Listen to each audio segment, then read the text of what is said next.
Assalamualaikum warahmatullahi wabarakatuh.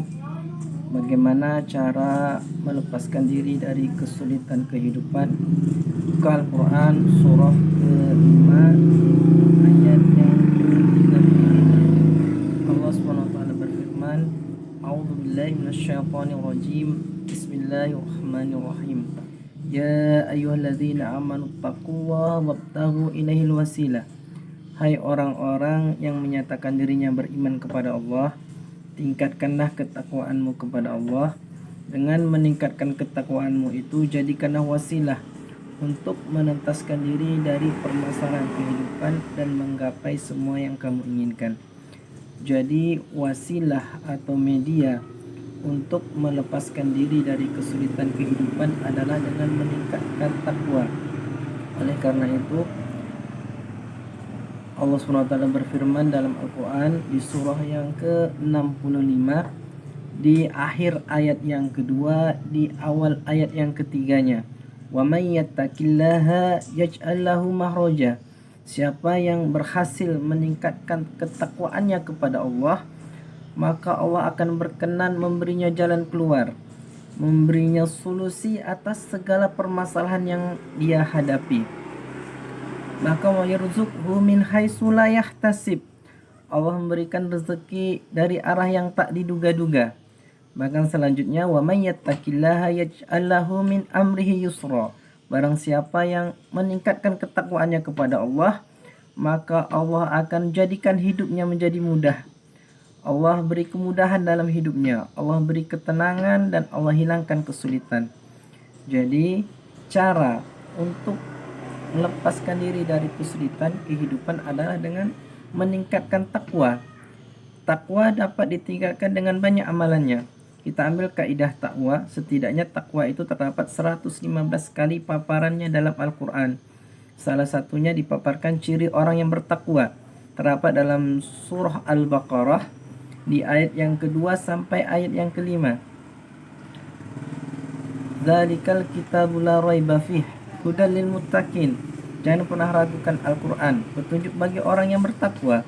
Siapa yang bertakwa? Walladzina yu'minuna bil ghaib. Itu orang yang senantiasa memperbaharui imannya, orang yang senantiasa meningkatkan imannya. Bagaimana caranya? Wa yuqimunas shalah, yaitu orang yang memperbanyak sholat. Jadi sholat ternyata bagian dari takwa. Takwa dapat melepaskan diri dari kesulitan kehidupan. Jadi sholat merupakan kunci utama, merupakan cara yang baik, cara yang paling ampuh, wasilah terbaik untuk keluar dari permasalahan kehidupan. Oleh karena itu, panggilan pertama perintah sholat merupakan panggilan untuk menentaskan diri dari permasalahan kehidupan, panggilan untuk keluar dari kesulitan kehidupan.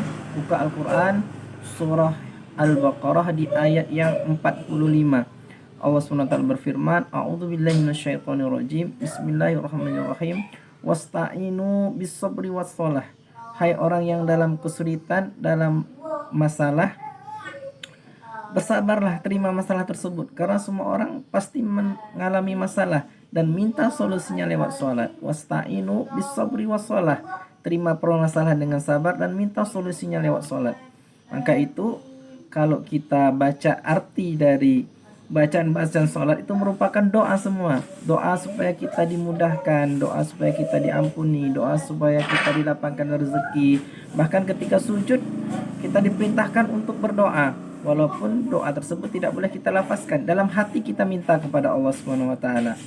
Di sini keyakinan kita, keimanan kita dipertanyakan oleh Allah. Lihat surah Al-Baqarah di ayat yang ke-153. Ya ayyuhalladzina amanu. Hai orang-orang yang beriman. Orang yang beriman ditantang di sini kepada Allah. Kalau kamu beriman, harusnya kamu yakin. Ya ayyuhalladzina amanu sta'inu bis-sabri was-shalah. Hai orang-orang yang merasa dirinya beriman, yakinlah terima masalah itu dengan sabar dan minta solusinya lewat salat. Oleh karena itu, setiap salat kita meminta kepada Allah SWT.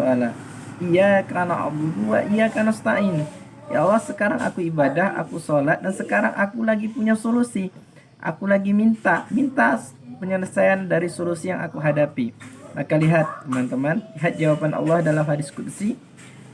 Hadza baini wa baina abdi wa li abdi ma sa'al. Ini perjanjian antara aku dan hambaku, dan jika benar salatnya, maka apa yang hambaku minta akan aku berikan. Jika dia minta permasalahannya diselesaikan, maka akan aku selesaikan. Yang pertama salat. Yang kedua, wa mimma razaqnahum yunfikun. Kan sebagian harta yang kita miliki. Jadi salah satu cara untuk melepaskan diri dari kesulitan kehidupan adalah dengan bersedekah. Bersedekah dengan harta yang kita miliki, dengan materi yang kita miliki, kita niatkan untuk menentaskan diri dari permasalahan kehidupan yang sedang kita hadapi. Kemudian di ayat selanjutnya Allah SWT berfirman, "Walladzina yu'minuna bima unzila ilaik." Berinteraksi kepada Al-Qur'an, yang perbanyak membaca Al-Qur'an. Dengan membaca Al-Qur'an, maka hati kita akan menjadi tenang. Daripada kita sedang kena masalah, sedang gundah gulana, bikin status, update di media sosial, itu tidak membantu. Lebih baik kita ambil wudhu, buka mushaf, baca Al-Quran. Dengan membaca Al-Quran, hati akan menjadi tenang. Dengan hati yang tenang tersebut, kita akan lebih mudah dalam menghadapi permasalahan hidup yang sedang kita miliki. Jadi cara untuk melepaskan diri dari kesulitan kehidupan, setidaknya ada 3 pelajaran yang dapat kita ambil dari Al-Quran. Yang pertama, memperbanyak sholat. Yang kedua, memberikan sebagian harta yang kita miliki dengan infak, dengan sedekah. Yang ketiga, dengan memperbanyak membaca Al-Quran. Kita niatkan itu semua untuk melepaskan diri dari kesulitan kehidupan. Mudah-mudahan bisa bermanfaat, dan yang penting kita bisa dimudahkan oleh Allah SWT untuk mengamalkan hal-hal tersebut. Wallahu a'lam bishawab. Wabillahi taufiq wal hidayah. Wassalamualaikum warahmatullahi wabarakatuh.